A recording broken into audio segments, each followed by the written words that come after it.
Hello everybody and welcome back to Cask and Point. Today we're going to be trying the highest proof buff turkey ever released. So this is going to be a lot of fun. Now if you don't know that much about buff turkey, essentially about 15-16 years ago, Wild Turkey, they were really maxing out their production, and so they approached Buffalo Trace and they asked them if they could distill their whiskey for them and then they would age them back at Wild Turkey. And so Buffalo Trace did it, but apparently they ended up putting it into the barrel at 125 proof as opposed to the more typical Wild Turkey 107 to 113 proof, and so we ended up with this really funky whiskey. And also because it used the Buffalo Trace distillation methods, it ended up kind of tasting like Buffalo Trace, kind of tasting like Wild Turkey, and it was just super off profile. And so Wild Turkey just kind of left the barrels aging, and 15-16 years later we now have what is known as Buff Turkey because Campari, the parent company of Wild Turkey, came out and sold a bunch of barrels. Supposedly there are 588 barrels of Buff Turkey out there, and I believe over 200 to 300 have already released, and so many more are releasing every single week, every single month. It just seems as if every single group online is getting a Buff Turkey, whether it's a Discord group or a Facebook group or all these different pages that do all these picks.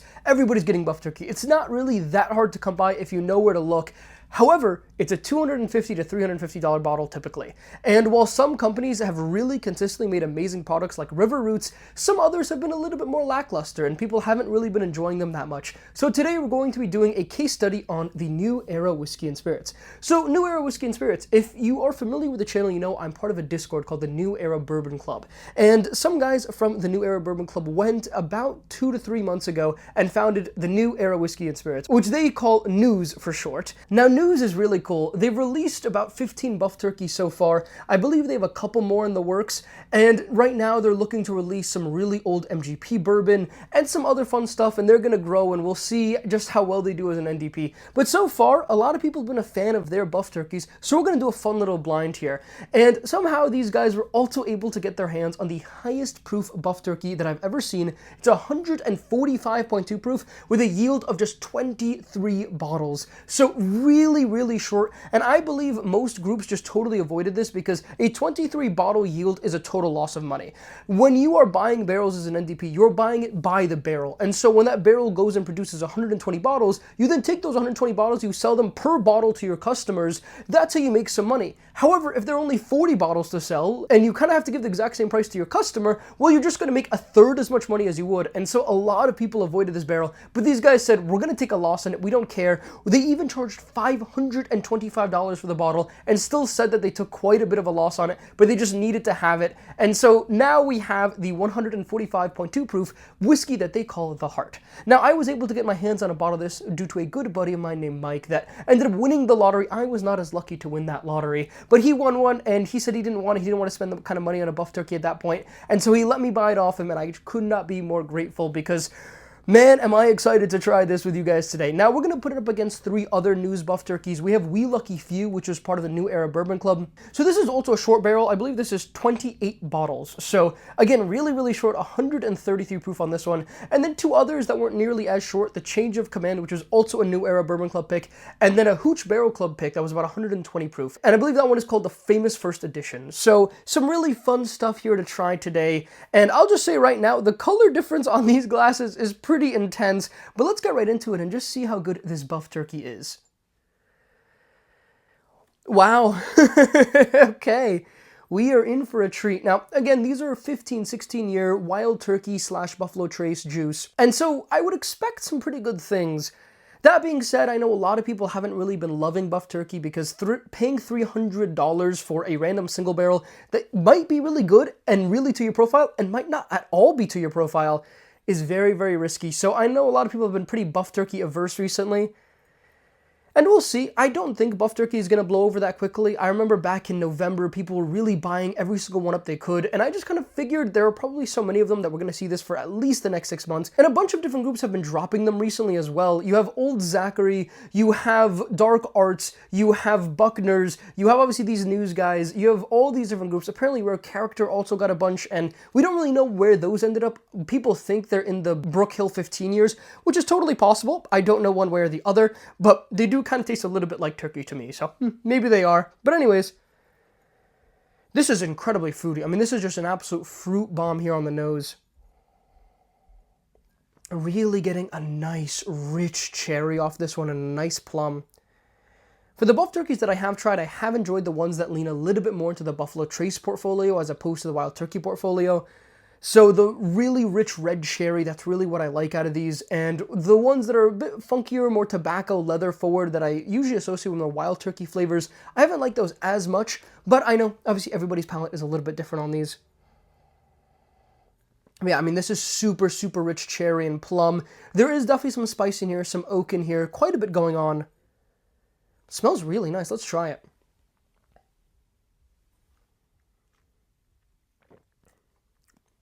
Wow. Oh my god, that's delicious. That's pure cherry and plum. And I did get a little bit more complexity on the palate. I'll be honest though, this isn't super complex. I'm getting those 4 or 5 notes and they're really, really good. But this isn't anything that I think is giving me 10, 15, 20 notes. But there's definitely a kick to this one, a lot of punch to this one. Really, really fruity all the way throughout. I mean, from the front palate to the late palate, even the finish is super fruity. Definitely at least a medium to long finish here. That's delicious. I mean, that's absolutely delicious here. And I will say, as it develops even in my mouth here, I'm getting a little bit more tobacco, a little bit more leather, a little bit more vanilla, all adding to that complexity, which is really nice. Oh, wow. I mean, this one's going to be at least in the mid-8s, or maybe even the high 8s here. That's a great pour of whiskey. I mean, that's a really great pour of whiskey. Wow. Let's take a second sip here.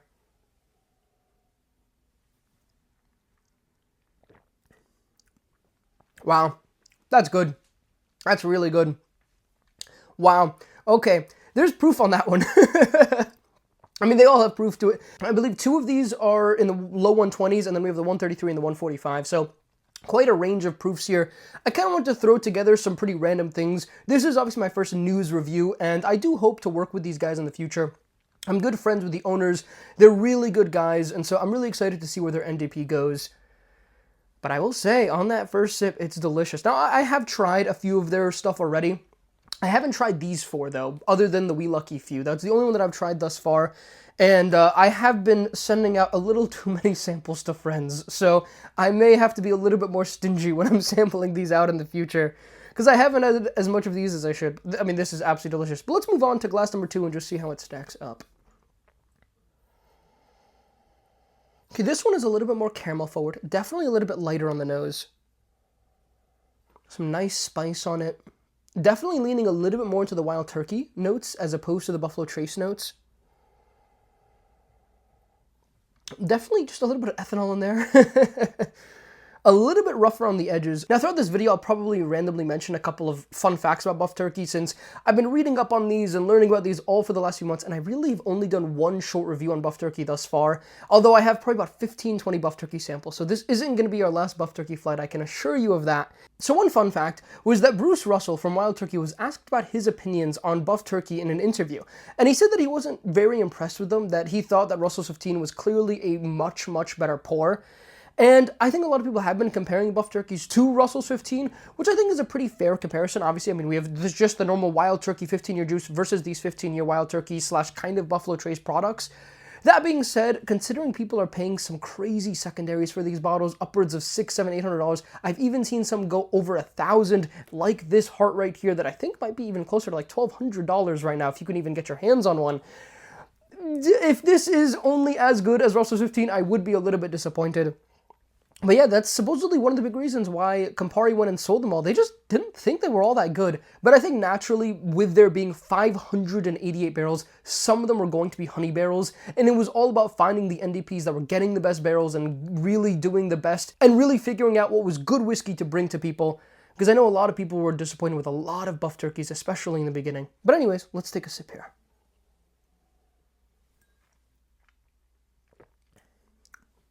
Interesting. Compared to the other one, this one is super light. Very caramel forward. Pretty simple on this one. This one is much less impressive to me. There's a really strong cherry candy on this one as well. But it's really just cherry and caramel. There isn't much oak at all. I mean, I think if this was thrown into a blind with a bunch of other things, I could not pick out that this was 15 years old. I know that it's 15 years old because all of these are 15 or 16 years old. But yeah, this one to me is not nearly as impressive as that first one here. As I dig a little bit deeper, I'm getting a little bit more leather and spice to it, a little bit more of that kind of Wild Turkey funk to it. But it's really just caramel on the nose and then a little bit of cherry on the palate. But let's take a second sip here.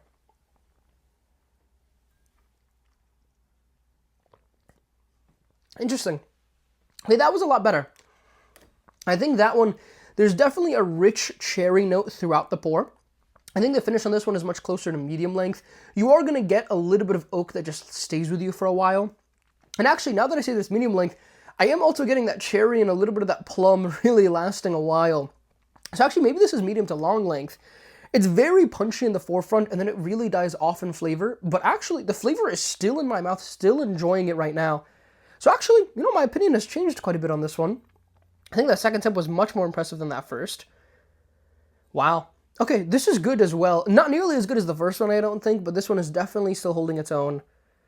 It's a nice pour. Let's move on to glass number 3. Now, we'll do all the glasses, then we'll go back, we'll rate, we'll rank everything, then we'll find out what we're having. Let's do glass number 3 here. This one is pretty similar to glass number 2 here. I don't know, I mean, just the color here, 2 and 3 are pretty similar, 1 and 4 are pretty similar. Don't really know exactly what that means, but I have an idea. I have been looking into getting black glasses for blinds as well. I do have 2 of them, but I wanted to get 4 or 5 of them before I could really do blinds with them.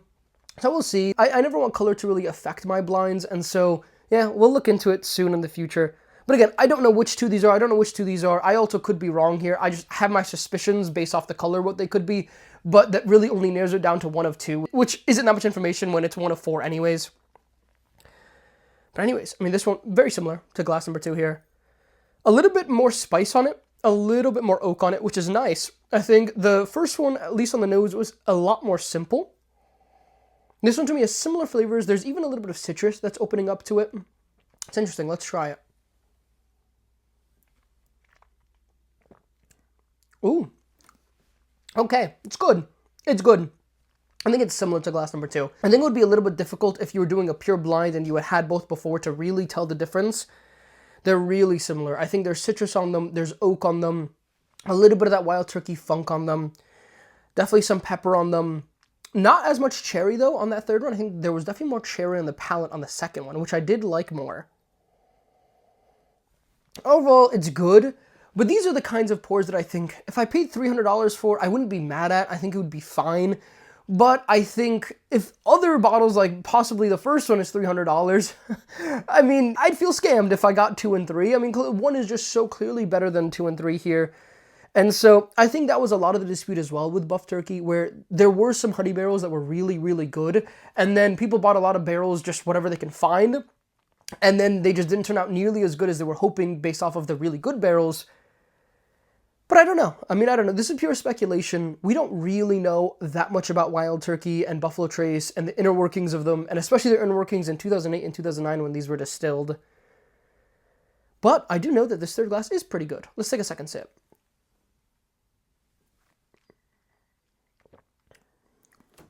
Yeah, a lot more spice on that one. I think the second one is a lot more cherry forward. Even on the nose here, there's that cherry and plum.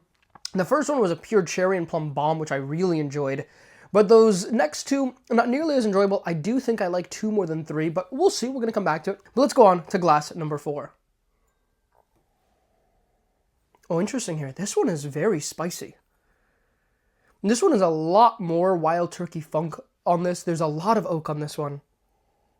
And this one smells older than the rest of them, but there's a lot of spice. Wow.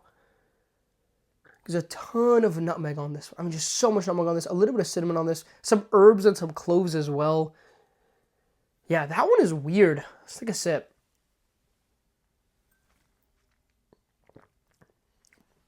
Wow, it drinks a lot hotter than the last 2.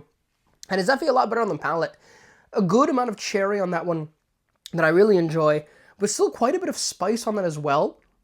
Wow, that's interesting. That one, to me, gives me, you know, the best of 2 or 3 different worlds here. I think the first one was such a fruit bomb to it that we need to see how it'll develop in the glass. Maybe it'll change a little bit.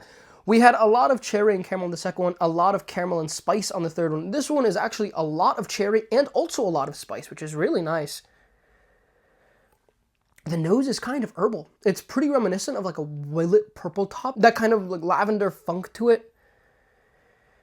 but also a lot of caramel and cherry that's clearly not Willet Purple Top, but that kind of herbal note, very reminiscent of Willet Purple Top here.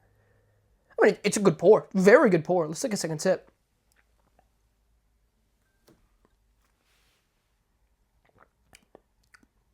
Wow, that's interesting.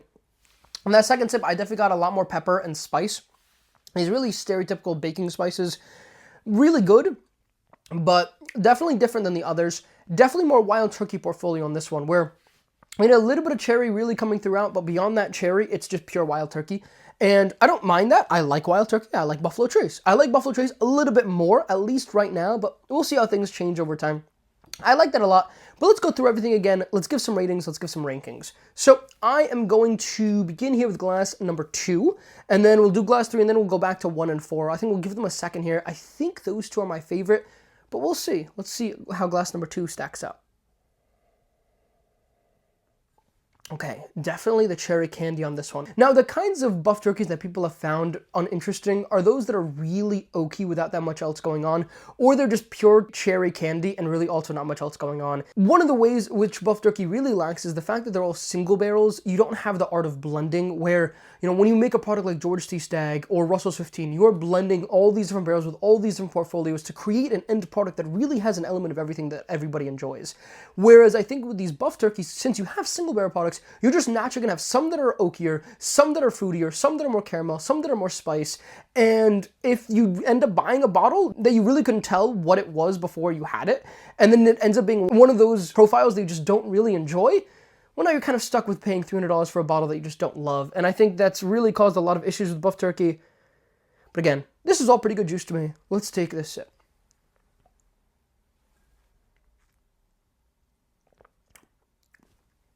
It's good.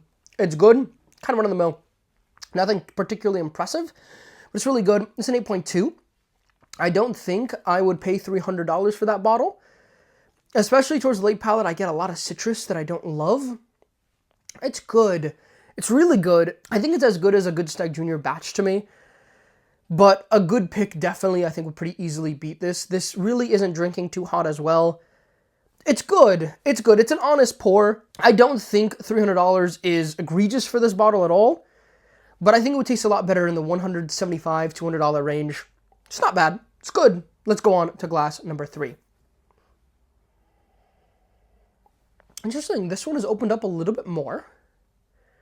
Now I'm getting a little more balance in here. Definitely still have the caramel and the cherry, but with that plus the spice and the leather here, this is interesting. Now, obviously, these are pulling off of very similar flavor profiles, and I'm really just trying to identify what the differences are between them, because obviously they all have some element of cherry, some element of plum, some element of oak and spice and leather and all that good stuff. I mean, they're all like kind of sister barrels in a way. Maybe, maybe not, I don't know. But they were probably distilled pretty similarly. Anyways, let's take this sip.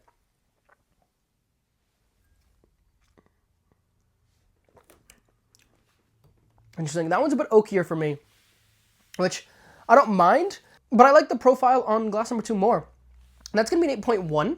I think they're good. I think they're both good. I don't think they're $300 good. I think, especially when trying the other two and getting a little bit more perspective as to how good buff turkey can be, it's a little bit disappointing here trying these two. Because I think on their own, they're great bottles of whiskey, but $300 is just a little bit too much money for them. But again, that's one man's opinion. Let's try glass number 4 here. Oh yeah. I mean, this one is good. This one is good. 1 and 4 are really nice. Okay, let's take a final sip.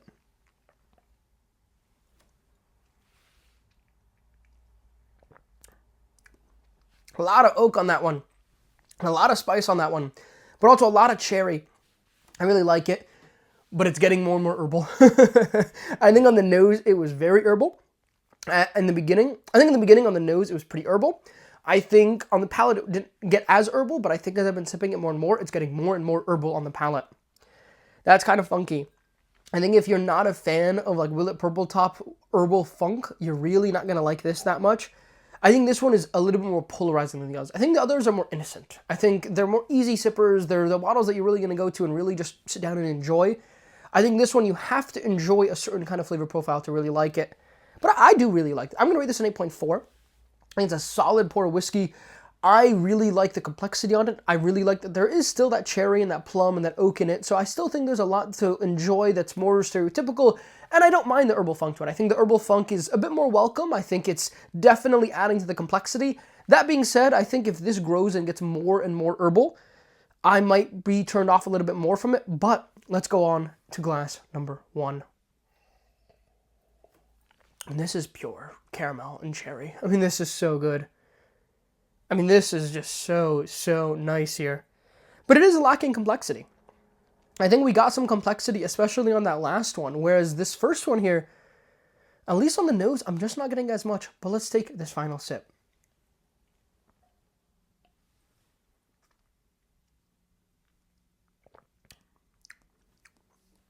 It's pure cherry candy. It's pure cherry candy and plum, some vanilla. I do like the proof on this one. I do like the punch on this one, but I'm not blown away. I don't think this is a pour that I would really run out and pay $800-900 for. I think it's good. I think it's an honest pour of whiskey. But to me, it's a bit simple. To me, I'm not really getting 10, 15, 20 flavors on this. There's also still quite a bit of ethanol on this, which at this point, if there's ethanol, I mean, these sat in the glass for about 25 minutes before I reviewed them. It's now been, what, 20 minutes in this video, 25 minutes in this video. And so if there's ethanol at this point, there's just ethanol on the pour. It's not bad. It's not that much ethanol. And look, high-proof things just have ethanol on them. It's not that surprising. But yeah, okay, I will take this final sip before I give it a rating. But this one is a bit different from the others, but I just wish it had a little bit more complexity.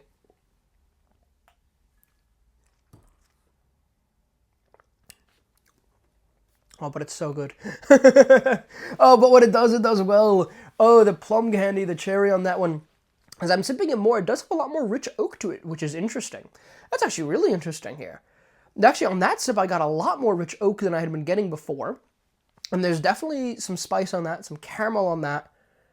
Wow, that's interesting. You know, I'm actually going to finish this one here with you guys because I really want to give this one a proper rating.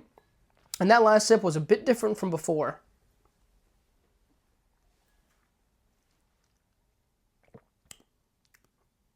Okay, on that sip, I got the cherry candy again, plum candy. Look, that one's hot. I think that one is a pour that can hold its own against some of the George C. Staggs out there.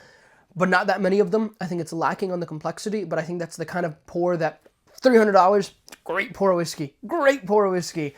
I wouldn't pay more than that for it. I think the conclusion here is that the first glass and the fourth glass here, really enjoy them. I think they're both well worth $300. I think they have certain elements of them that I really enjoy. And then I would say we have an 8.1 here and an 8.2 for glass number 2 here. So overall, solid stuff. I don't like 2 and 3 nearly as much as 1 and 4. But I don't think the difference is all that great between 1 and 4 and 2 and 3. But anyways, let's find out what we're having. All right, so we'll check glass number 3 here first. So glass number 3, let's find the piece of paper. Glass number 3 is the Change of Command. So that's the new Era pick here. It's solid. It's a solid pour whiskey, but I love the new Era Bourbon Club. I'm a big fan of the new Era Bourbon Club. I'm one of their biggest supporters on their barrel picks. That one to me just isn't really giving me a ton, and while I like the complexity on it, I just, I don't know. There's better stuff here. Let's try, glass number 2 here is going to be the Hooch Barrel Club, so that's going to be the 120.8. So kind of as expected here, these just tasted much higher proof, so I'm not surprised that they're much higher proof. Glass number 4 here, though, that's the Heart. Oh, that's interesting. Glass number 1 here is the We Lucky Few. Oh, that's going to spice some people up here. Oh, that's fun. Wow, the Heart is glass number 4 here. Wow. Oh man, that is so interesting. I mean, the We Lucky Few here definitely confused me quite a bit. Wow. I mean, it's good. Huh, this one is 145.2 proof. Wow. It's nice. You know, I'm going to take another sip here and just see how it develops. Now that I know what it is, let's see just how much different I think of it now that I know what it is.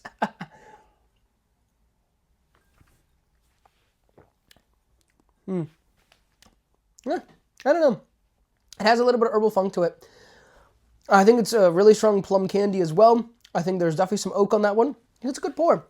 I mean, it's clearly opened up. I opened this a few weeks ago, and even though I haven't tried it yet, although I've sampled out, 8 or 9 ounces to friends, yeah, it's good. I mean, I'll see how the bottle develops over time. I don't know how much more it'll develop in the glass. I think it's very, very good. I think it's totally worth $300-400. At $500 though, I mean, I'm not totally and completely sold, but for the novelty of it, I'm glad I have this bottle, and I'm glad I got it for $500 and totally worth it, because it is the highest proof BuffTurkey, and I think that itself is just such a novelty that I hope I can make sure this bottle lasts at least a few more months, because it's getting killed pretty quickly. But it's good stuff. We Lucky Few, though, did really well. Happy I have these 2 bottles here. The other 2 that I don't have bottles of, I feel less bad about because I don't have bottles of them. But anyways, I hope you all enjoyed. I hope you all had a lot of fun. News here, doing some great stuff. Pretty excited to see what they do in the future. Pretty excited to see what MGP they source, what Heaven Hill, what other things they can get their hands on. But so far, they've been doing well, so they have my endorsement so far. But anyways, hope you all have a lovely rest of the day, and I'll catch you all in the next one.